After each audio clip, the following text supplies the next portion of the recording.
Hello everyone, I am Moldy Macaroni X, you can call me Moldy.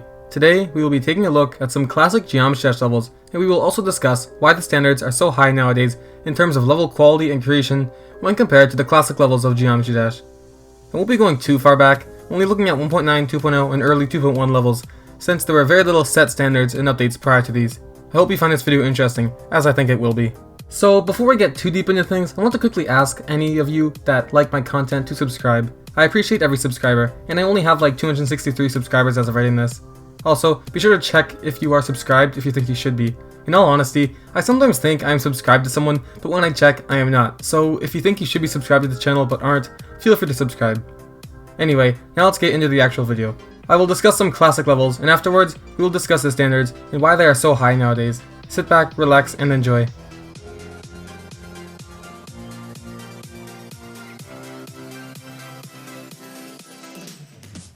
Starting off with a real classic and fan favorite, Lucid Dream by D-Very is one of the most liked and downloaded levels in the game. Made in the 1.9 update, it features many pulsing effects, which at the time were pretty amazing and definitely stood out from the typical design level. This level starts off with some chains that pulse different colors. We also have some cool circular spike designs above to complement it. The next part is not anything special, probably my least favorite part in the level, but it isn't anything to ruin the whole level. After that, we have more chains and spike designs, except it is using more colors visible on the screen at once. We then have this part where we see some pulsing effects. There are glow beams, spikes, and other designs that all pulse together and look pretty cool. We then have this rather flashy ship part that is probably my favorite part in the level. I really like how the spikes and background look like they are moving, although they are not. We then come across this ball part. It is nothing special, but the flashing background is cool. We then have this really slow part. I like how the block design and background light up and change colors. I also like how they use bricks, which fit the slow mood of the song. We then come across a part very similar to an earlier part, where many designs pulse rainbow colors. We then come across another part reminiscent of the other flashy ship part, except this time it pulses circles. The next part is still a ship, but it has more pulsing block design and spikes. After avoiding some spikes, we finish the level, and the 2 minutes of classic pulsing rainbow designs is over. One of the reasons I think this got so popular is because it is much different than the usual 1.9 style that was forming at the time. Creators like Darna, Glittershroom, and Viprin were dominating the scene with their styles, so seeing a pulsing level like this was rather new. I also believe this is why Death Moon was, and still is, such a fan favorite level. It mixed excellent designs with pulsing effects to create something that was good, but stood out. Anyway, that is all for this level. Now onto the next level we will discuss.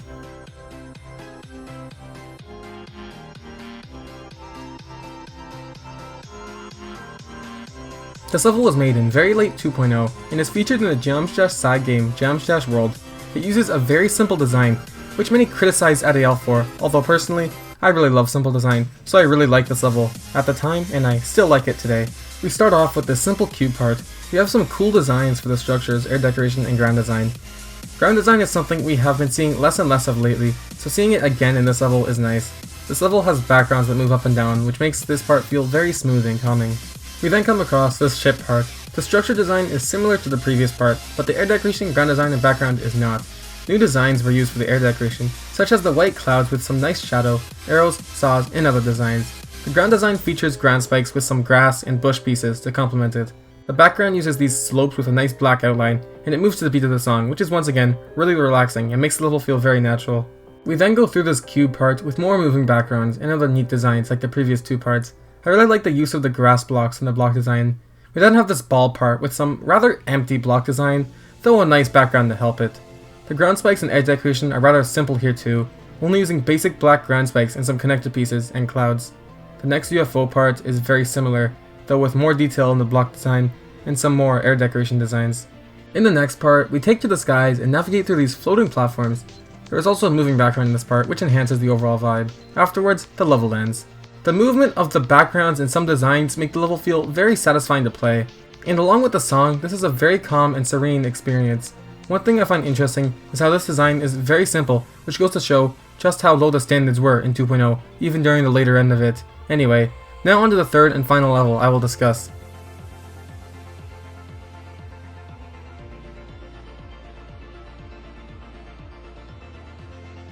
Phantom by The Real Salad is a very early 2.1 level, made only shortly after the update was released. It became a daily level, which made it extremely popular. This level did a great job at showcasing all the new 2.1 features and how to use them well. and because of so, it is one of the most liked levels in the game. I'm still surprised at how good this level is, considering how early in the update it was made. We start off with this part. It has this neat brick design with the 2.1 rock blocks, which really look good together. Next we have this ship part, which continues the brick design, but with some lava and green rocks on the top. Next we have this spider part that continues the brick design, but with some grass on the top. The lava also rises and lowers, which looks really cool. Next, we come across this castle-like part. It uses bricks with some torches for the background, and deadly orange lava below us. A bat comes and shoots fireballs at us, using the animation trigger very well. Afterwards, we have this slow cube part, preparing us for what is to come. We then have a dual cube part with a bat that surprises us. The block design here uses a cool checkered pattern. The next spider part is much the same, but with a cool black inline for the block design. We then come across this wave that uses the rock blocks very nicely. I've never seen the rock blocks used in a slope design like this before. We then come across another part with brick block design, grey rocks above us, and black lava below us, giving the part a very eerie feeling. Some black fireballs start falling from the sky. Then we enter a robot part. This part uses grey rock blocks, but with more colored pulses to hype up the player for what is yet to come. We then have this colorful purple ball part using rocks, grass, and bricks nicely. We then come across this green part, using green lava and green rocks nicely as well. For the next color change, it is blue, and we are a UFO. The block design uses another checkered pattern but with some rocks scattered around the outside. We then have this cool wave using wood and brick blocks. In the next part, it uses grey blocks and colored rocks very nicely to give a cool aesthetic.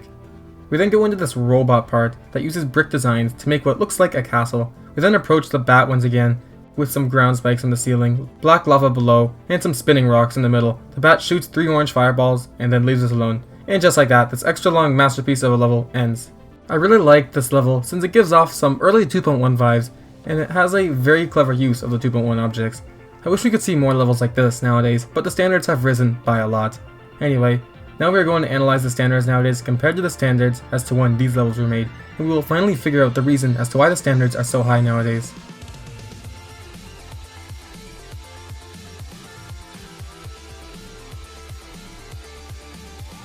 I think I have came up with a reason as to why the standards are so high nowadays compared to the previous updates, but in order for it to be understood, we must first analyze what creators do when a new update is released.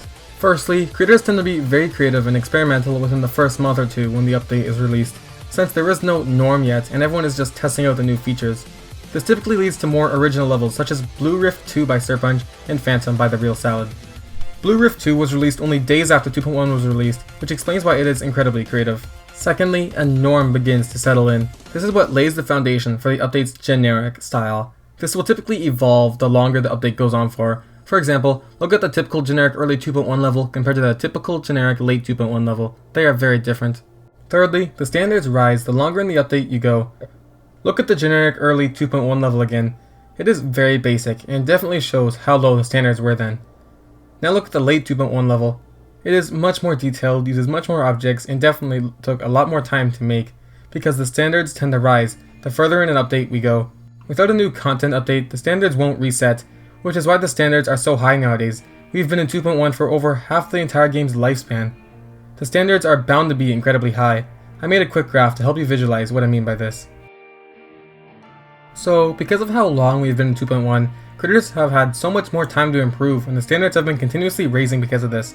I believe this is why some classic creators have quit, because the standards simply became too high when compared to what they were used to.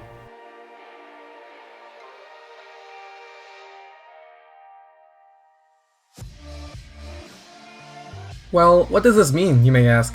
Well, I don't know. 2.1 is like no update prior, simply because of how long it is lasting. I fear that because of how high the standards are nowadays, and how attached people have become to their styles, there might not be a standard plummet when 2.2 is released, which may prevent the early creative and experimental levels we used to see so much of from coming to be, and it can cause less creators to grow throughout the update. Creators such as Torch121, while pretty irrelevant now, rose to fame in early 2.1. If the standards were too high, creators like him would not have been able to rise to fame. I believe this standard plummet at the start of every update is crucial, as it is what allows creators to be more experimental and creative early in the update and build for fun, without fear of the standards being too high. So as of now, we have yet to see what is to come. Maybe the standards will plummet at the start of 2.2 and give us all a fresh new start like all previous updates have done. But maybe the standards won't plummet, which I think will be very bad for Geometry Dash. We need a fresh new start at the beginning of each update. That is what makes new updates fun. I fear that the wait time for 2.2 may actually be pretty harmful for the game in this regard. What makes a new update so amazing is not just the new content, but a fresh new start for creators, a whole new update for them to evolve and grow in. I guess only time will tell what is going to happen. Thanks so much for watching. I know that things got pretty negative a second ago, so hopefully I can make this outro a little more positive to ease things a bit. I hope you found this video interesting. We took a look at some classic levels and also figured out why the standards are so high nowadays. If you like this video and like my other content, I'd greatly appreciate it if you could subscribe. Anyway, I hope you enjoyed and have a great day as always.